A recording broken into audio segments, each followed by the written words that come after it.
balanced. It's about the joy of that kind of rhythm. And so I just want to just invite you to think about what it meant not to have a balanced life, but a life with a certain rhythm. A life, I do believe, with margins, and I put it in there. I believe you need margin in terms of your work and your family and the interests of your life. And I'm for a life with margins. Sometimes people might not think that I have that, but I believe I do have margins. I'll take advantage of the moments, and we'll talk about that. And then I did share, and I didn't even do it for last year, but I had 92 nights away from home in 2010. And I say that because that's one of the reasons why my wife and my daughter and my son stayed in New Lenox, so my daughter could finish high school where she's at. I didn't want to move her and then do this kind of life. By the way, re-entry is always a good thing.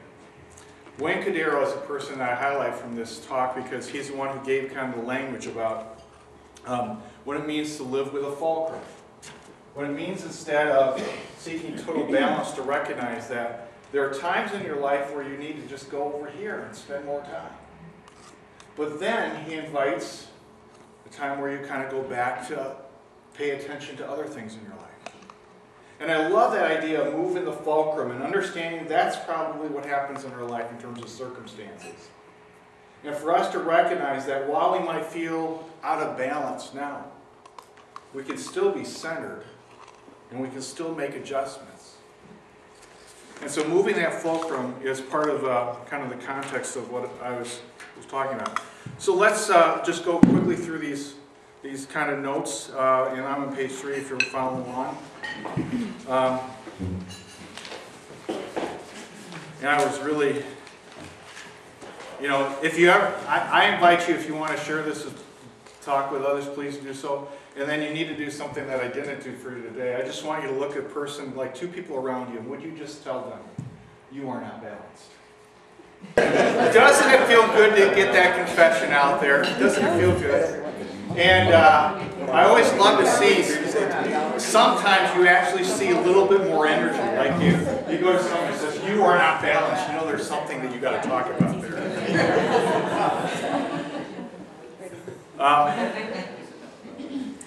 I'm on the road a lot, as you might imagine. This year already, I've been to Arizona, Florida, Cambridge, all right, Visalia, California, Hanford, California.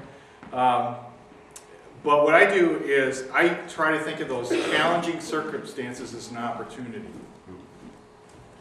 So if you have an hour drive to work, and Carol and I were talking about this yesterday, what do you do in that hour related to your relationship with God?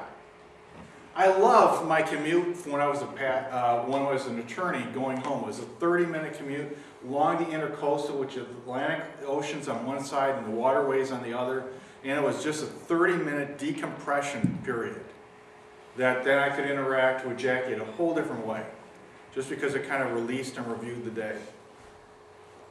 So what in your life do you find right now is maybe a challenging circumstances to be centered on God? If I didn't say that earlier, I'll mention it again. Rather than balance, let's talk about centered. So what does it mean to be centered on God and relationships?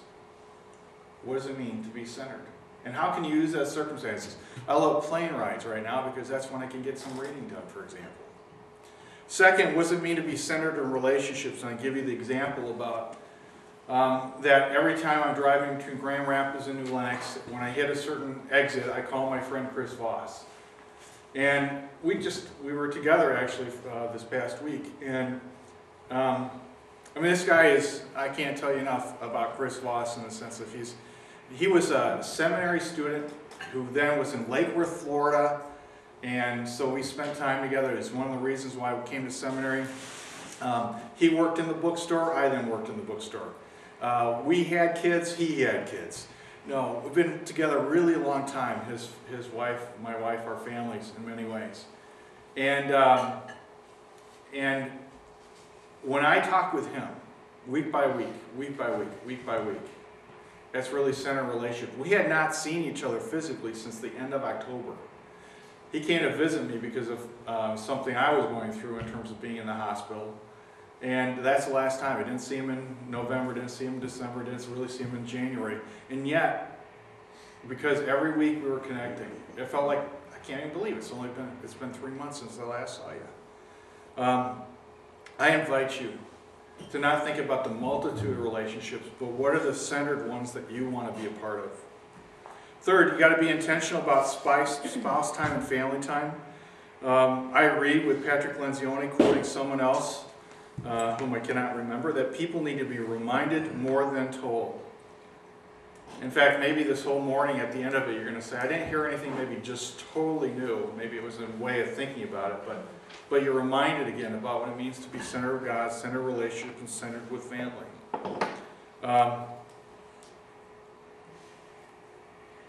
I mentioned about my wife, and I'll just tell you one of the things that she did with our children is she never wanted to make the church the competitor for the kids' times. So what she did was a very simple thing, but and I found out about it later when other wives who at a SEM event that she talked to about. She says, I never said Jewel was at church. She says Jewel was at the office. I didn't want my kids to think, well, Dad just spends time at church. He's really at his office. And this is just one of those little things about how, once again, maybe we talk about what we do in ministry. And I'm glad my kids have a positive view of ministry, maybe because of little things like that with my wife. I also want to maybe just share this little story about my son Josh. Since he's not here in this country, I can do that. My son's 25, but this is a story from when he was really young, and we were just starting up the church. And it was this moment where Jackie is going to be not only the secretary for the bulletin, she's also going to run children's ministry, and she's figuring out who she could get to help her. And we're just really starting out, and my son is very young, and he's in the back seat, and he's a second grader. And he says, I know who could teach first grade. And I said, who? He says, I could. I just went through it. And, he's kind of that person yet. If you need that, I can help that way. So think about how you might do that. Fourth is understand the refreshment rhythm of your life. And that might be different for different people. One of the challenges I think about when we talk about and share spiritually about what refreshes us is to not make it a mandate for everybody else. Maybe you're an activist in terms of spirituality. So it's for you, it might be going skiing. For others, you're contemplative. It's about that cup of coffee or tea in the morning and sitting in a quiet chair corner. For others of us, it might be about going to travel, to see different things, and recognizing that God's the one who created it all. So do not, you need to do probably 2 or 3 things here. One is find your rhythm. Second is you can share that rhythm and learn from others. But third, don't try to make anybody else follow your rhythm. Don't follow that kind of focus in life. I mentioned a story from Larry Darnbos about, that when I have extra time, and we talked actually about, so what am I going to do the rest of this day? And I don't know yet. So if you have a suggestion about what I should see, let me know.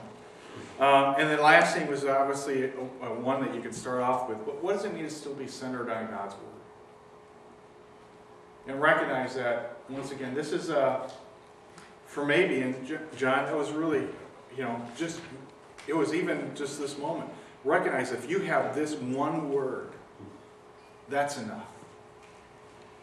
It's not about maybe reading through the whole Bible in 90 days, which my wife has done on occasion. I tell her that, that's not my rhythm in terms of that. The reality is all of us are different tea bags.